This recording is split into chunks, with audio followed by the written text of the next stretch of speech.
Alors aujourd'hui on se retrouve pour une nouvelle vidéo et aujourd'hui on se retrouve pour ma collection de jeux vidéo de la PlayStation 4 et donc on va démarrer tout de suite sans plus tarder parce que j'ai quand même une quinzaine de jeux de PlayStation 4 à vous présenter. Donc voilà, je trouve que j'en ai vraiment beaucoup. Je pense d'ailleurs que je commence à avoir fait le tour des jeux de PlayStation 4 maintenant qu'il y a la nouvelle génération qui est sortie des PlayStation, qui est la PlayStation 5. Personnellement, pour l'instant, il n'y a pas de jeu qui m'intéresse dessus. Et d'ailleurs, je pense que je vais attendre voir s'il y a un Kingdom Hearts qui sera dessus, qui sera vraiment le jeu qui me fera le déclic. Le déclic qu'il me faut pour pouvoir me pencher sur la PlayStation 5 qui pour l'instant ne m'intéresse pas du tout. Mais c'est souvent le cas quand la console vient de sortir. C'est pas ça qui m'intéresse, moi je l'ai toujours quelques années après et je suis bien contente d'ailleurs parce que souvent aux sorties des consoles ça ne m'intéresse pas. Donc voilà, mais aujourd'hui on est là pour parler plutôt de la PlayStation 4 qui vous spoil un petit jeu mais c'est pas grave. Donc voilà, j'ai tout ça en jeu de PlayStation 4 donc vraiment j'en ai pas mal, même beaucoup je trouve, j'en ai vraiment énormément comparé à mes jeux de PlayStation 3 où j'en ai pas beaucoup mais en même temps c'était pas ma console, j'avais des jeux dessus mais c'était la console de mon frère. Donc voilà. Les jeux de PlayStation 4 par contre qui est ma console, j'en ai pas mal. Donc on va commencer tout de suite avec le jeu que vous avez vu qui est One Piece Burning Blood. J'ai pu y jouer un petit peu et franchement c'est plutôt sympa. Voilà, c'est un jeu de combat. Donc c'est simplement des combats 1 contre 1 ou alors 3 contre 3 qu'on a d'habitude l'habitude de voir dans les jeux de shonen. Ensuite j'ai le One Piece Pirate Warrior 3 donc qui est mon tout premier jeu de One Piece que j'ai pu jouer et franchement c'était plutôt sympa. Donc voilà, un Pirate Warrior c'est en gros 1000 ennemis qui vous attaquent et vous êtes tout seul pour vous en sortir, mais franchement c'est plutôt sympathique. Après c'est pas mon type de jeu pure souche, j'avoue. C'est sympathique mais après quand on en a trop, quand c'est trop bof. Mais voilà, moi j'en ai qu'un ou deux, non j'en ai deux, j'en ai un sur Switch que vous avez vu d'ailleurs qui est le 4, Pirate Warrior 4. Mais voilà, c'est pas non plus un type de jeu que j'affectionne tout particulièrement, mais avec One Piece ça se prête bien je trouve à l'univers de One Piece ce genre de jeu, donc j'ai plutôt beaucoup aimé. Et puis c'est quand même mon premier jeu de One Piece, donc forcément il détient une place toute particulière dans ma collection. Après j'ai le One Piece World Seeker et clairement c'est pour l'instant, ou même l'autre que j'ai pu jouer un petit peu, que j'ai pas fini, mais que j'ai pu jouer un petit peu, le premier que je vous ai présenté, c'est clairement le jeu de One Piece que j'ai préféré sur PlayStation 4 que j'ai, puisque j'en ai que 3. Franchement, je l'ai trouvé juste magnifique ce jeu. Donc c'est vraiment une histoire inédite. J'aime énormément ça dans les jeux vidéo qui parlent de manga, quand ça retrace pas l'histoire, mais que ça parle d'une histoire inédite faite par l'auteur quand même de One Piece. Donc vraiment, j'ai beaucoup apprécié ce jeu dû au fait que c'est une histoire en dehors de l'histoire principale de One Piece. J'ai beaucoup aimé et puis même on a beaucoup de liberté, on peut aller dans les villes comme on veut avec les gum pour aller plus vite, pour se téléporter d'un endroit à un autre. Vraiment j'ai adoré ce jeu, c'était vraiment un très très bon jeu de One Piece. Ça me rappelle des souvenirs parce que je l'ai fini et j'y ai bien joué d'ailleurs pendant le confinement, le premier. Donc ça me rappelle des souvenirs de confinement. Ensuite j'ai le Naruto to Boruto Shinobi Striker, pardon. Ce jeu-là, j'avoue que je vais pas faire de la bonne pub parce que je ne l'aime pas. J'ai pas du tout apprécié ce jeu. J'y ai pas joué beaucoup. Franchement, à tout casser, j'ai dû y jouer 5-6 heures. Franchement, j'étais vraiment très très déçue. Je m'attendais à quelque chose de très bien. Et j'ai été énormément déçue. En fait, si vous payez pas, clairement, le jeu ne vous sert à rien. Il n'y a pas beaucoup d'histoire, enfin c'est même pas de l'histoire quoi, c'est des missions à droite à gauche, il n'y a pas d'histoire profonde du jeu et on peut même pas retracer l'histoire là, pour une fois bien que le jeu est tellement nul, oui clairement, le jeu est tellement nul, on ne peut même pas retracer l'histoire des personnages, il n'y a même pas d'histoire, il y a juste des petites missions à droite à gauche. Voilà, et puis si vous voulez plus, et bah faut acheter le truc pour jouer en ligne. Donc voilà, clairement je n'ai pas aimé ce jeu. Ensuite, on a le Naruto Storm 4 Roi to Boruto. Je l'avais pris, puisque j'avais pas le 4, j'ai attendu que le Roi to Boruto sorte pour le prendre.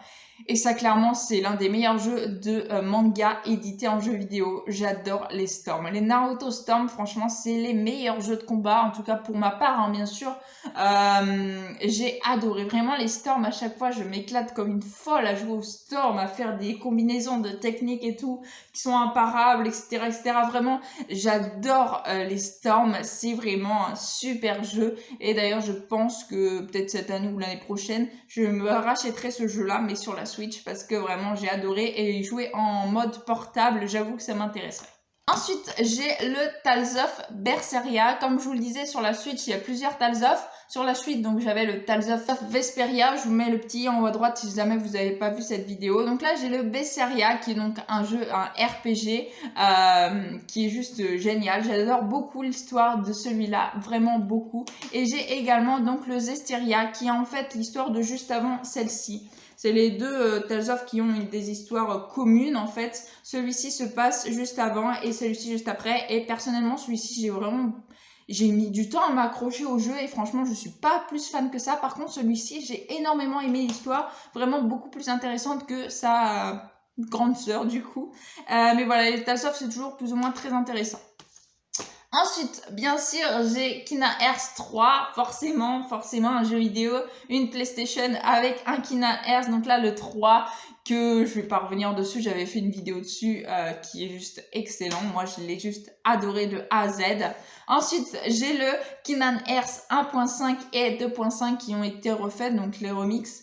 Donc voilà, où il y a en tout 6 jeux dedans de Kingdom Hearts, donc forcément c'est génial aussi. Je vais pas m'attarder dessus, j'ai déjà parlé énormément de Kingdom Hearts sur ma chaîne, mais vraiment c'est mes jeux vidéo préférés, c'est vraiment les Kingdom Hearts. Je compte pas les Storm de Naruto ni les World Seeker par exemple pour One Piece parce que ce sont des mangas donc c'est pas des jeux vidéo pure souche. Que Kingdom Hearts vraiment c'est pure souche, du coup je m'intéresse moins aux mangas en fait.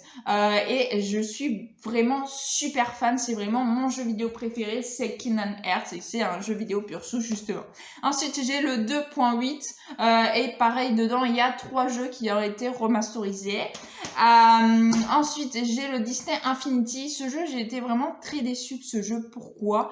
Parce qu'en fait, j'ai 2 figurines et j'ai pas en gros la figurine qui me permet d'aller dans le monde des figurines. Du coup, en fait, le jeu est très limité. Si vous n'avez pas l'espèce de trophée qui vous permet d'aller dans le monde des figurines que vous avez, bah avoir les figurines, ça sert à rien en gros. Mais par contre, le concept d'avoir des figurines et d'avoir du contenu en plus, en gros, c'est comme si vous achetez un DLC mais que vous aviez une figurine en plus. Et vraiment, ce concept-là de DLC, j'aime beaucoup. Parce que pour moi, en gros, les figurines, c'est des DLC, quoi. Et c'est sympa parce que ça vous fait finalement une petite figurine après en plus. Et du contenu en plus pour le jeu. Donc ça, c'est plutôt sympathique, mais je trouve que le jeu a coulé trop vite. Et en fait, je m'y suis intéressée au moment où il sortait plus de nouvelles figurines dessus. Donc voilà, un peu déçue. Ensuite, j'ai le Sword Art Online, le Holo Résiliation. Donc ce jeu-là, c'est drôle. Enfin, tristement drôle. Je l'ai eu la première fois sur ma PlayStation Vita. PlayStation Vita où j'ai qu'un jeu dessus d'ailleurs. Donc je vous ferai pas de review sur ce jeu-là. Je voulais avoir un deuxième jeu sur ma PS Vita et je voulais que ce soit celui-ci. Seulement je l'ai eu ce jeu sur la PlayStation Vita et qu'il n'a jamais daigné marcher. Il a marché une fois et ensuite il n'a plus jamais remarché. Bref, du coup je l'ai repris, je l'ai repris quand même parce que je voulais vraiment y jouer, je voulais voir un Sword Art Online sur console, en jeu vidéo, comment ça donnait. Et franchement très déçue, c'est pas du tout... Je pensais que j'aurais été vraiment agréablement surpris, bon c'était plutôt sympathique à jouer, mais j'avoue que j'en garde pas une très grande image. C'était pas vraiment ce que j'avais imaginé, donc voilà, fait à la hauteur du manga, c'est coup-ci coup-ça, c'est pas trop mon truc, c'était pas top quoi. C'était pas pour moi. Ensuite, j'ai le Dragon Quest 11 qui s'intitule Echo of the Exclusive Age et moi je suis vraiment très très forte en anglais comme vous le voyez, qui est donc un jeu qui de base a été sur je sais plus quelle console et qui a été réédité après sur PlayStation 4 et celui-là par contre les Dragon Quest j'aime beaucoup aussi et il était vraiment super bien. Je me suis autant éclatée que sur celui que j'ai refait 3 fois sur DS, que je vous reparlerai si j'ai l'occasion de vous faire une vidéo sur ma collection de jeux DS. Vraiment j'ai adoré ce ce jeu, il était vraiment top. J'ai énormément apprécié à y jouer. J'ai vu d'ailleurs qu'il était ressorti sur la Switch. Bon, pas au point de le racheter sur la Switch, pas comme Storm, mais ouais, j'ai beaucoup aimé ce jeu. C'était vraiment très très sympa, très fluide, très l'histoire aussi était plutôt sympathique. Bref, j'ai beaucoup aimé ce jeu. Ensuite, j'ai Ratchet et Clank qui était un cadeau de mon frère pour un des Noëls. Et franchement, j'avais jamais joué, ou alors quand j'étais petite, mais franchement vite fait, voilà, pas plus que ça. C'était plutôt sympathique aussi. En fait, à la fin du jeu, j'ai joué avec mon copain simultanément. En fait, quand je mourais ou quand il mourait, on récupérait la manette et vice versa. Donc c'était plutôt sympathique, mais sans plus. J'avoue que c'est pas tellement mon type de jeu. Mais voilà, ça change justement de type de jeu pour moi. Et c'était plutôt sympathique quand même. Et mon dernier jeu que j'ai à vous présenter sur la PlayStation 4, c'est l'un des derniers que j'ai eu d'ailleurs. C'est Jump Force que j'ai eu à Noël et qui est plutôt très sympa. J'adore la fluidité des combats. Donc ça c'est pareil, c'est un jeu de combat donc comme Storm ou comme le One Piece Blood, je sais plus trop quoi, Running Blood. C'est pareil, donc c'est un jeu de combat avec un contre un ou alors 3 contre 3, etc., etc. Que j'ai bien aimé. Donc vous avez bien sûr les plus grands héros de Shonen, du Weekly Shonen, pardon, pour fêter les 50 ans du Jump. Donc vraiment très sympa. J'adore d'ailleurs les graphismes, j'ai beaucoup aimé. Je sais qu'il y en a qui n'ont pas aimé. Moi j'ai beaucoup aimé parce que justement ça les rend un peu plus réels, les personnages, au niveau de leur coiffure, de leurs vêtements. Moi, j'ai beaucoup apprécié. Franchement, je suis encore en train d'y jouer. Je suis qu'au début du jeu. Je crois qu'il est pas très long, mais je suis qu'au début du jeu. Donc, vraiment, j'ai beaucoup aimé ce jeu. Très sympa, très fluide. Vraiment, j'ai apprécié cette fluidité dans les combats. On n'est pas obligé d'appuyer 500 fois sur la touche ou c'est pas trop lent, c'est vraiment très fluide et j'ai énormément aimé du coup le fait que ce soit aussi fluide. Puis les jeux de combat, moi j'aime bien, voilà, les petits jeux de combat, c'est pas prise de tête ni rien. Par contre, bon, l'histoire est pas top, hein. Franchement, j'avoue que je m'attendais quand même à mieux niveau histoire dans le jeu. Mais voilà, un petit jeu pour s'amuser, c'est toujours sympa, un petit jeu de combat comme ça. Donc voilà, c'est tout ce que j'ai à vous présenter pour mes jeux de PlayStation 4 et je trouve que j'en ai quand même vraiment beaucoup. Donc voilà, en tout cas, j'espère que cette petite vidéo vous aura plu. Si elle vous a plu, n'hésitez pas à liker, à commenter, à partager et à vous abonner. Ça me ferait vraiment très plaisir. Je vous souhaite une excellente fin de journée. Portez-vous bien et moi je vous dis à la prochaine. Ciao, ciao.